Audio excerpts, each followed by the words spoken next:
The Galactic Academy floated above a blue gas world, bright and wide like a small city in space. Students from many planets arrived every cycle to learn science, law, and survival together. Tall beings with scales walked beside small ones with wings. Some glowed softly. Others wore suits to breathe.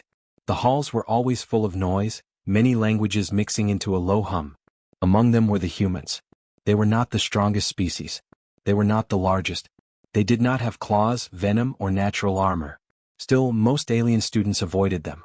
The reason was simple. The human smile. James Walker walked through the main hall with a light bag on his shoulder. He was average in height for a human, with short brown hair and calm eyes. As he passed other students, he smiled politely. It was not wide or sharp. It was quiet and relaxed. Several alien students noticed and quickly moved away. A tall insect-like student paused and tilted its head, clicking softly in worry. A reptilian student lowered its eyes and changed direction. Whispers followed James wherever he went. Emily Carter walked beside him, her hands behind her back. She noticed the way others kept distance. "They're doing it again," she said softly. James nodded. "I know." Michael Reed joined them, his steps slow and careful.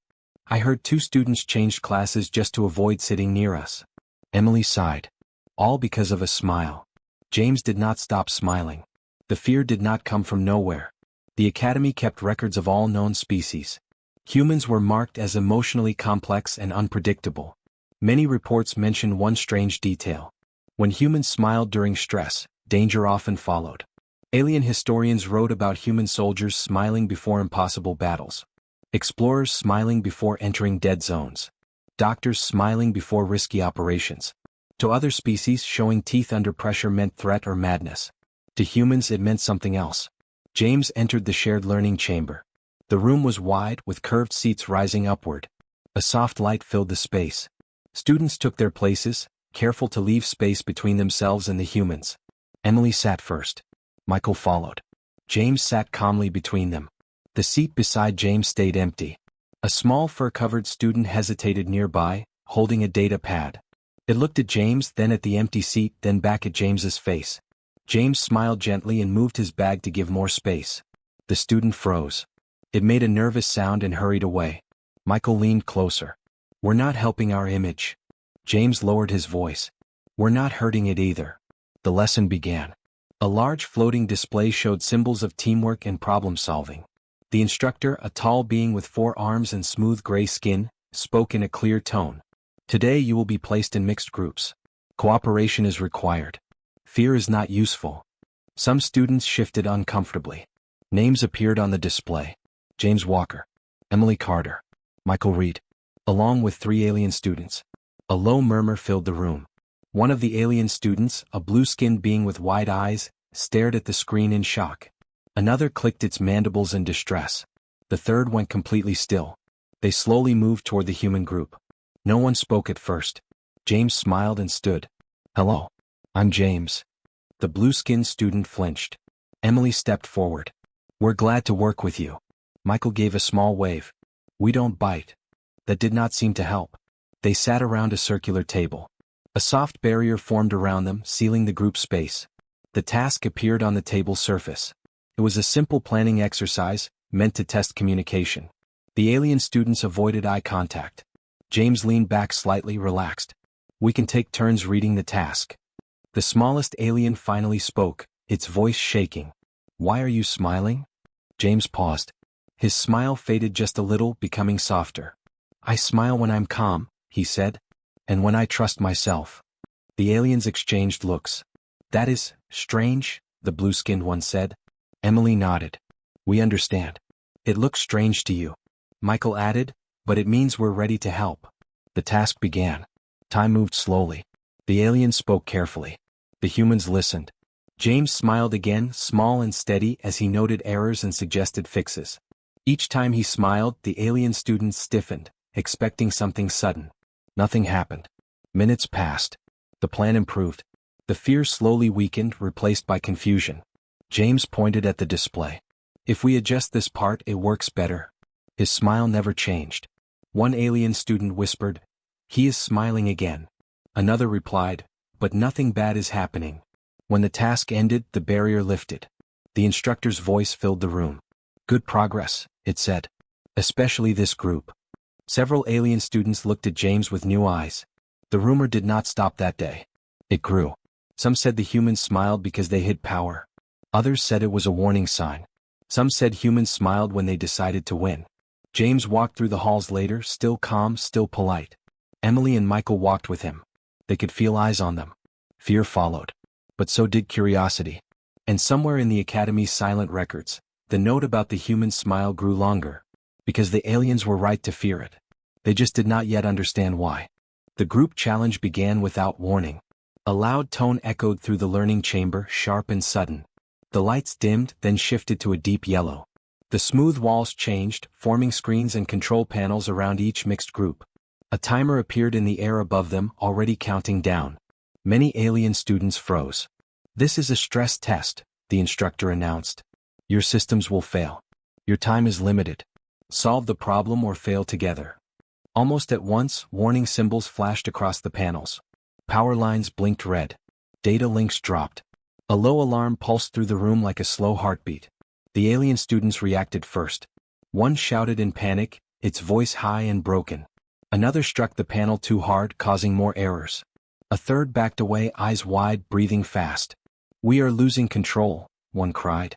"Too many failures at once." James stood still. He looked at the panels, then at the timer, then at his team. And he smiled. It was the same smile as before, small, calm, steady. The nearest alien saw it and gasped. "He is smiling again." Emily noticed it too. Instead of fear, she felt relief. She stepped closer to James. "Okay," she said clearly. "James has a plan." Michael nodded at once. "Tell us what you need." Jessica, who had joined their group for this challenge, rolled up her sleeves. "I'll handle data checks." The aliens stared. "How can you be calm?" one demanded. "We are failing." James spoke gently. "We're under pressure, yes. That's when we focus." He pointed to the left panel. "Emily, reroute power through the secondary grid." Emily moved without question. Her fingers flew across the controls. "Michael, manual override on life support balance," James said. Michael was already moving. "On it." "Jessica, isolate the corrupted data nodes," James added. Jessica gave a short smile. "Already started." The human students worked smoothly, speaking clearly, not raising their voices. The alien students stood frozen, unsure. James looked at them. His smile did not change, but his eyes were serious. "We need you too," he said. "Panic wastes time." One alien shook. "We do not smile in danger." James nodded. "We do." The timer dropped faster. Half the time was gone. Another system failed. The room shook slightly. The aliens cried out. James raised his hand. "Stop. Look." They hesitated but followed his gaze. One failure had caused another but also opened a new path. A manual link appeared, small and easy to miss. "There," James said. "That's our way through." Emily smiled now too, short and sharp. "Good catch." She rerouted power. The alarms softened. Michael finished his override. Life support stable. Jessica cleared the last corrupted node. Data flow restored. The alien students stared at the panels. Some red symbols turned yellow. Then green. The panic slowed. One alien spoke quietly.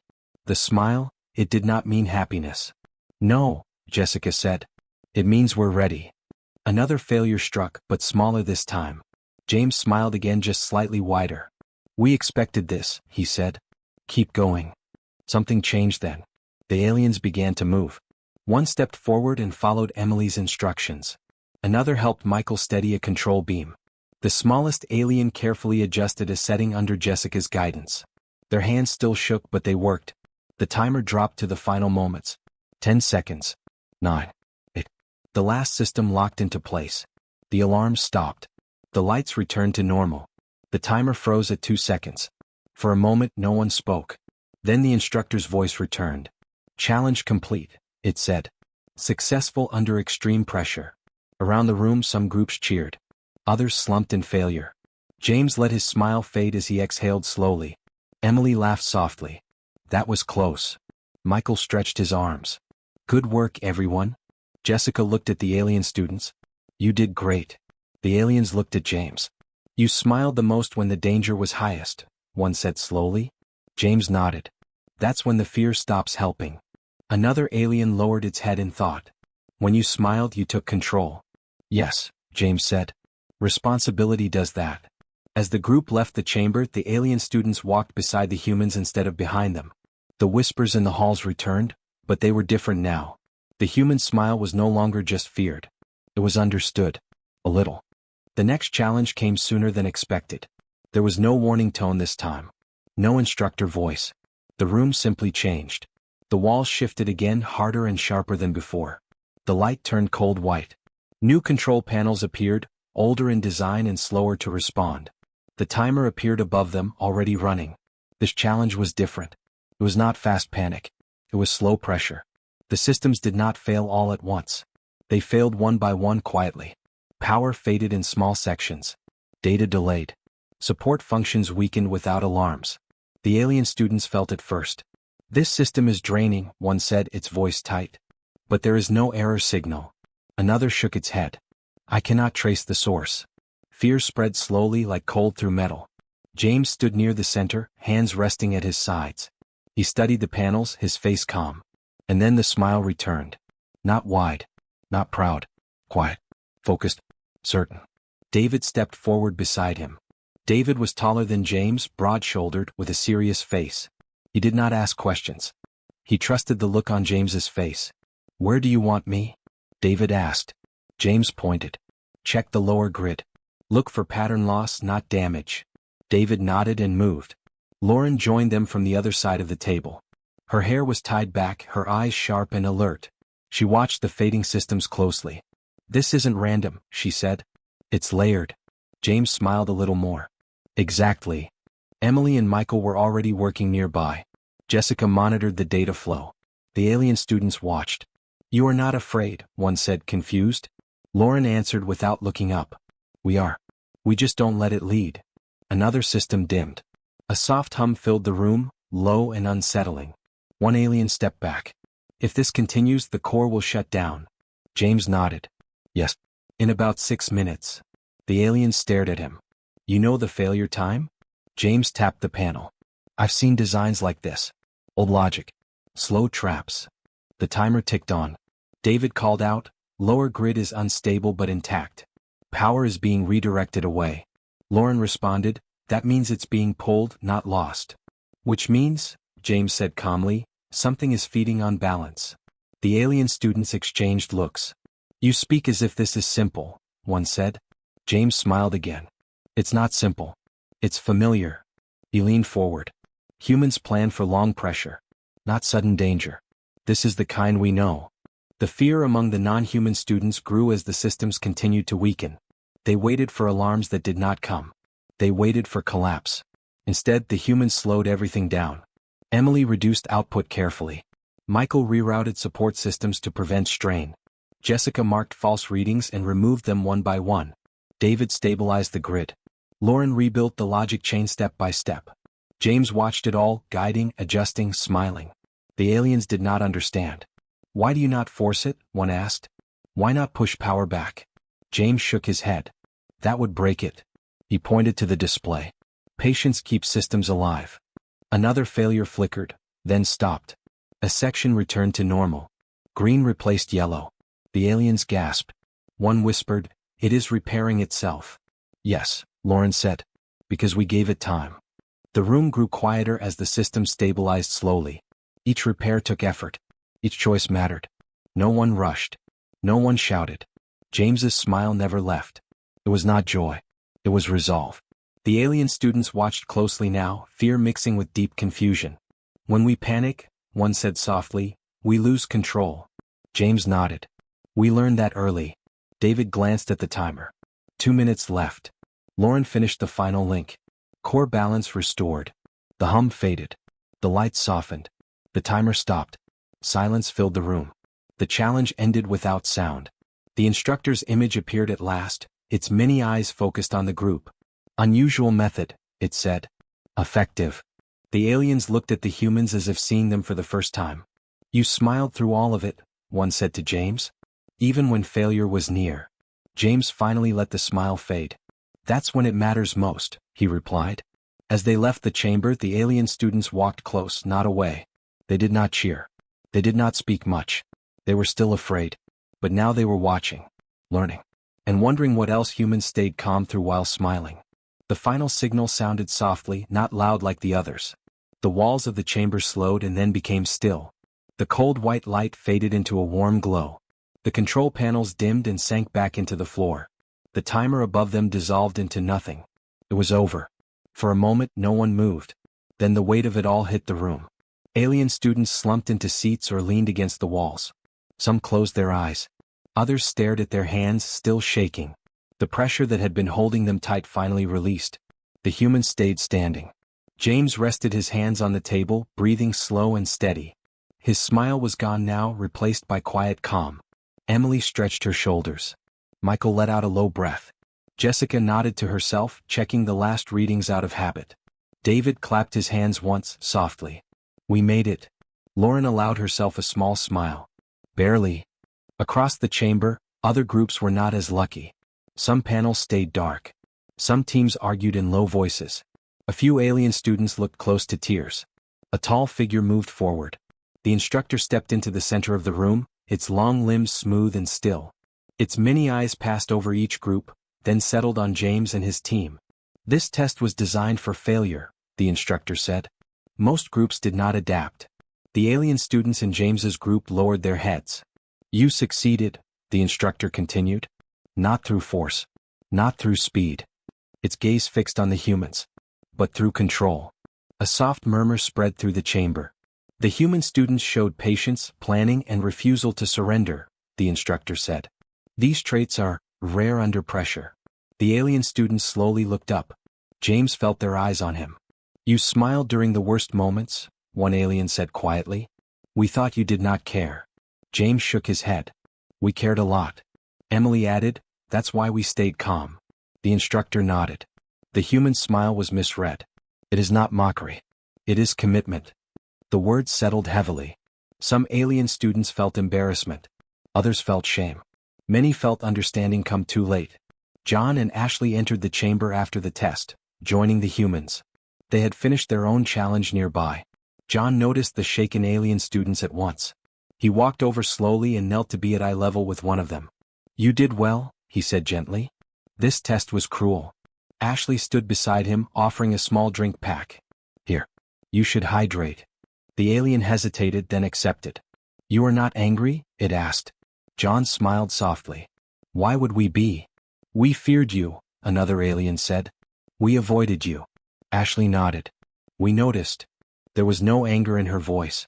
We just want to learn, she continued. Same as you. Around the room, other humans followed their lead. Helping. Listening. Speaking kindly. No pride. No boasting. The alien students watched, unsure how to respond. One spoke at last. You could have claimed victory. James overheard and turned. That's not why we're here. The instructor observed quietly, recording everything. The test is complete, it said at last. But the lesson continues. As the students filed out of the chamber, the distance between humans and aliens was gone. The fear was still there. But now it was shaped by truth. The human smile was not weakness. It was the sign of a choice. To stand. To endure. And to never quit. The next cycle at the Galactic Academy felt different. The halls were just as bright. The air still carried many voices and strange sounds. Students from dozens of worlds still walked side by side. But something had changed in the way they looked at the humans. They no longer stepped away. They no longer whispered in fear. They watched with quiet respect. James walked through the main hall as he always did, his bag over one shoulder, his pace steady. He smiled politely when others passed him. This time no one flinched. A tall alien student nodded to him. James nodded back. Emily noticed it first. They're not avoiding us anymore. Michael glanced around. Some are even waiting to walk with us. Jessica smiled. Guess rumors can change. They entered a common study space. Alien students were already there. A few looked up as James smiled at them. One waved. Another moved a chair to make space. James sat down without comment. Across the academy, instructors updated their records. New notes were added under the human profile. The words were simple and clear. When humans smile under pressure, they are already prepared to win. The notes spread through official files and quiet briefings. It reached students who had not been in the test. It reached worlds far beyond the academy. But here among the students the lesson felt real. An alien student approached the table slowly. It had been one of the most fearful before. "May I sit?" it asked. "Of course," James said, smiling. The alien studied the smile closely, then sat down. "I used to think it was a threat," it admitted. James nodded. "I understand. Now I think it is a promise," the alien said. Emily smiled too. "That's closer." Later that day a new challenge was announced. Not a test. A joint project. Mixed teams again. This time no one protested. Alien students chose human partners without hesitation. Some even asked for James's group directly. David laughed quietly as he watched it happen. "Funny how fast things change." Lauren replied, "They were always watching. They just needed proof." John and Ashley worked nearby, helping a nervous group understand a complex task. Their voices were calm. Their words were kind. An alien student asked Ashley, "Why did you help us after the test?" Ashley thought for a moment. "Because winning alone doesn't matter." John added, "And because fear teaches the wrong lessons." The academy felt quieter now but stronger. James stood by a wide window later, looking out at the stars. The blue gas world below turned slowly, peaceful and distant. Emily joined him. "You know," she said, "they'll write stories about this." James smiled softly. "They already are." Michael leaned against the wall nearby. "At least they'll get one thing right." "What's that?" Jessica asked. Michael nodded toward James. "The smile." James looked at his reflection in the glass. It was the same as always. Calm, friendly, steady. He did not smile because he was fearless. He smiled because he had learned how to stand with fear and not let it rule him. Alien students passed behind them, talking freely now. Some laughed. Some debated ideas. Some simply walked in quiet comfort beside humans. No one doubted anymore. The human smile was not weakness. It was resolve. It was patience. It was the quiet sign that, no matter how hard the pressure became, humans would keep going. And the galaxy remembered.